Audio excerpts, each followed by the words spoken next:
বিসমিল্লাহির রহমানির রহিম।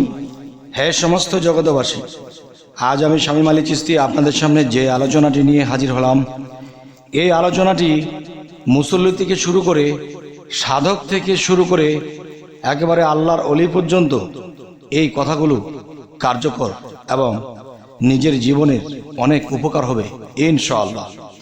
অবশ্যই আমরা এই আলোচনাটি খেয়াল করে শুনব। দেখুন, যারা পৃথিবীতে জিকির করে এদের জিকির হচ্ছে না, যারা পৃথিবীতে আল্লাহর নাম জপ করতেছে তা হচ্ছে না, যার ফলে আল্লাহ কিন্তু কোরআনে বলেছে যে তোমরা ডাকো আমি ডাকে সাড়া দেব। দেখেন, আল্লাহ কিন্তু স্পষ্ট কোরআনে বলেছে তোমরা ডাকো আমি ডাকে সাড়া দেব। তাহলে সাড়া দেওয়া কি? সাড়া দেওয়া কত প্রকার। একটি হলো যে আমি আল্লাহকে নিরাকারভাবে ডাকতেছি আর মোনাজাত করে বলতেছি যে আল্লাহ আমার এই বিপদ সেই বিপদ, আল্লাহ বিপদ থেকে রক্ষা করে দাও। হয়তো কোনোদিন বিপদ রক্ষা হয়ে গেছে, তখনই দেখা যায় মনে করে নিয়েছি যে আল্লাহ আমার বিপদ রক্ষা করে দিয়েছে, কিন্তু আল্লাহ যে দিয়েছে এটা আমার বিশ্বাস। এ হলো একটা। আরেকটা হলো আল্লাহ কি বলেছে, তোমরা ডাকো আমি সাড়া দেব। তাহলে আপনি যদি আপনার কোনো বন্ধুকে ডাকেন, তখন সে কিন্তু আপনার ডাকে সাড়া দিয়ে আপনার সাথে সাক্ষাৎ দিয়েছে, কথা বলেছে, আপনার যা প্রয়োজন ছিল তা মিটিয়ে দিয়েছে। তাহলে এটাও কিন্তু ডাকে সাড়া দেওয়া। এখন আল্লাহ যে বলেছে যে আমি ডাকে সাড়া দেব, এটা কোন ডাকে সাড়া দেবে? আপনার বিপদ মুক্তি করে দেবে সে আড়াল থেকে, নাকি আপনার সামনে সে সশরীরে এসে আপনার ডাকে সাড়া দিয়ে বলবে যে দোস্ত আমি এসেছি, বলো তোমার কি সমস্যা, কি দরকার? কোন ভাবের কথা আল্লাহ বলেছে? এটা কিন্তু শরীয়তের ভাবে নিয়েছে যে আল্লাহর কাছে বলবো, আল্লাহ এটা শুনবে, আল্লাহ আমাদের বিপদ মুক্ত করে দিবে। এর মধ্যেই সীমাবদ্ধ শরীয়ত। আর তরিকত কি বলে? তরিকত বলে যে না, আল্লাহ যেহেতু আছে তাহলে আল্লাহর নাম আছে, তাহলে আল্লাহর নাম যেহেতু আছে তাহলে আল্লাহর রূপ স্বরূপ আছে, আল্লাহর গঠন আছে। তখন তরিকতে তারা সাধনের মাধ্যমে সেই রূপকে খুঁজতে থাকে। খুঁজতে খুঁজতে খুঁজতে খুঁজতে কোনো একদিন পাওয়া যায় যে খালাকাল ইনসান আদম আলী সোরাতিহি, যে খুঁজতে খুঁজতে গিয়ে দেখে সে আদম স্বরূপ। তাহলে সেই আদম স্বরূপ কি? মুর্শিদ। আর সেই মুর্শিদের ভজনা করতে করতে করতে করতে তার ভিতরে আরেকটা পাখি বা আরেকটা ময়না বা নিরঞ্জন যিনি তার মধ্যে জাগ্রত হবে, তাকে সেই আধ্যাত্মিক জগতের জ্ঞান দান করবে, যে জ্ঞান দ্বারা ইহকাল ও পরকালকে তিনি পাড়ি দিবে, জয়লাভ করবে ইনশাআল্লাহ। এখন আমি যেই কথাটি বোঝাতে চাইব সেটি হলো, দেখুন যে এই পৃথিবীতে যারা আল্লাহ আল্লাহ জিকির করবে, যারা আল্লাহ আল্লাহ জিকির করবে, আল্লাহ তাদের থেকে অনেক দূরে থাকবে এবং আল্লাহ তাদের থেকে দেখা যায় গোপন হয়ে থাকবে, যাকে নিরাকার বলা হয়, যার কোনো আকার নেই, এরকম একটা নিরাকার হয়ে থাকবে যারা জিকির করবে আল্লাহ আল্লাহ। আল্লাহ শব্দের অর্থ কি? আল্লাহ শব্দের অর্থ কি? আলো। আল্লাহ শব্দের অর্থ যদি আলো হয়, তাহলে সূর্য তো আলো, লাইটেরও তো আলো আছে, চাঁদের আলো আছে, রাস্তায় লাইট জ্বালিয়ে রেখেছে রাস্তা পরিষ্কার জন্য। তাহলে সে আলোকে আপনি ডাকুন, এই আলো কি আপনাকে কখনো সাড়া দেবে? আল্লাহ শব্দের অর্থ আলো। তাহলে এই আলো আপনাকে কখনো যেরকম সাড়া দেবে না, সেই আলোর স্থানে আলো থেকে যাবে। ঠিক এই আল্লাহকে কোন ভাবে কিভাবে ডাকলে পরে আল্লাহ সাড়া দেবে, আর সে সাড়া দেবে কিরকম? সেই বন্ধুর মতো, হ্যাঁ বন্ধু তুমি আমাকে ডেকেছ, তখন সাড়া দেবে। এটাকেই বলা হয় সাড়া দেওয়া। আমার বিপদ মুক্ত করে দেওয়া এটা তো নয়। আমি কি বিপদ মুক্ত করার জন্য কি পৃথিবীতে এসেছি? আল্লাহ কি বলেছে? আমি মানুষের মৃত্যু ও জীবন সৃষ্টি করেছি পরীক্ষা করার জন্য। আবার বলেছে আমি মানুষ বা আদম সৃষ্টি করেছিলাম প্রেমেরই কারণে। তবে যাই হোক, আজকের আলোচনা কোনটি? যে আল্লাহ জিকির করলে কখনো আল্লাহ আপনার কাছে আসবে না, বরঞ্চ আল্লাহ আপনার কাছ থেকে আরো গোপন হয়ে দূরে চলে যাবে। আচ্ছা, তাহলে কি করলে আল্লাহ কাছে আসবে এবং কোন নামটি কিভাবে ডাকলে আল্লাহ আসবে কাছে?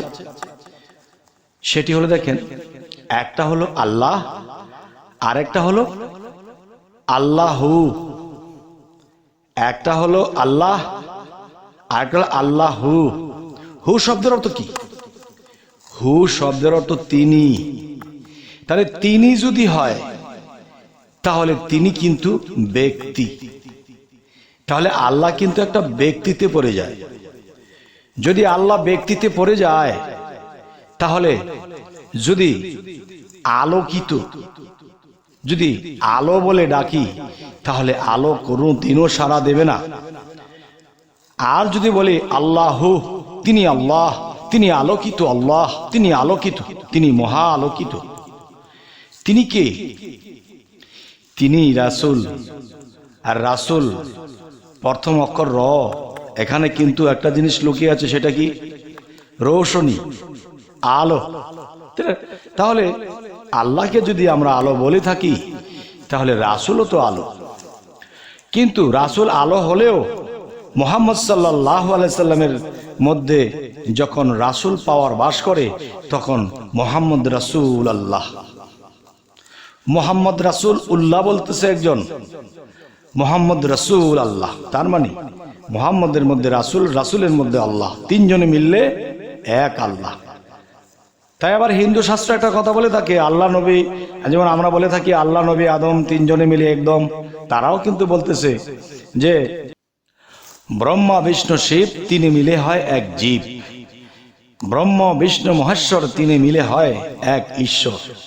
তাহলে আমরা কি বলতেছি? আল্লাহ নবী আদম তিনজনে মিলে হয় একদম। তাহলে আল্লাহ আদম নবী তিনজনে মিলে হয় এক ছবি। তবে এটি যদি হয় আর আমাদের যদি থাকে দাবি যে হে আল্লাহ আমরা কিভাবে তোমাকে ডাকবো, তখন কি বলতে হবে? আল্লাহু। হু শব্দের অর্থ তিনি, আলোকিত তিনি। তিনি কে? তিনি আমার রাসূল। তিনি কে? তিনি আমার মুর্শিদ। কারণ মোহাম্মদ রাসূল যিনি মোহাম্মদ রূপে ছিলেন তিনি আড়াল হয়ে গেছেন। কিন্তু আড়াল হয়ে কোথায় এসেছেন? তাওহীদেরই মুর্শিদ আমার মোহাম্মদের নাম। তিনি মুর্শিদ হয়ে এই পৃথিবীতে এসে গেছে, সুবহানাল্লাহ। আর সেই মুর্শিদ কি এমনিতেই হয়ে যায়? সেই মুর্শিদ জ্বালা যন্ত্রণা অনেক ভোগ করতে করতে করতে করতে সমাজের যন্ত্রণা এবং দেখা যায় সাধনার যন্ত্রণা এবং অর্থনীতির যন্ত্রণা, সংসার ফ্যামিলির যন্ত্রণা, সমস্ত যন্ত্রণা ভেদ করে এরপরে একজন মুর্শিদ বের হয়ে আসে। আর সেই মুর্শিদ সেই ব্যক্তির মধ্যে বিলীন হয়, তখনই সেই ব্যক্তিটি পীর হয়। আর পীর হওয়ার পরেও কি তার জ্বালা যন্ত্রণা দূর হয়? সে নিজের জ্বালা যন্ত্রণা চিন্তা করে না, তিনি শুধু ভক্তের চিন্তা করে তারা কিভাবে ভালো থাকবে, তারা কিভাবে আল্লাহর ইবাদত করবে, তারা পরপারে কিভাবে পার হবে, এই তার চিন্তা। কারো দুর্দশা হলে সেই পীরেরও কষ্ট হয়। তাহলে বোঝা গেল পৃথিবীতে যতদিন দেহ নিয়ে থাকবে এই কষ্ট পেতেই হবে। একটা সময় সাধন জগতে, লাঞ্ছনার জগতে, ঋণের জগতে, সমাজের লাঞ্ছনার জগতে, সাধনার কষ্টের জগতে থেকে তার শেষ হয়নি। আবার পীর স্রোতে আবার তাকে সেই কষ্ট ভোগ করতেই হয়। যাই হোক, হে সমস্ত জগৎবাসী, আজকের এই আলোচনাগুলো আপনাদের সামনে কেন করলাম? ওই যে আল্লাহ বলেছে যে তোমরা ডাকো আমি সাড়া দেব। কিন্তু সাড়া যে দেবে, এখন আলো আলো বলে ডাকছি, আলো তো কখনোই সাড়া দেবে না। যখন আল্লাহু, তিনি আল্লাহ, তিনি আল্লাহ মানে তিনি আলোকিত। তিনি কে? তিনি মুহাম্মদ ছিল। তিনি কে? রাসূল ছিল। তিনি কে? নবী ছিল।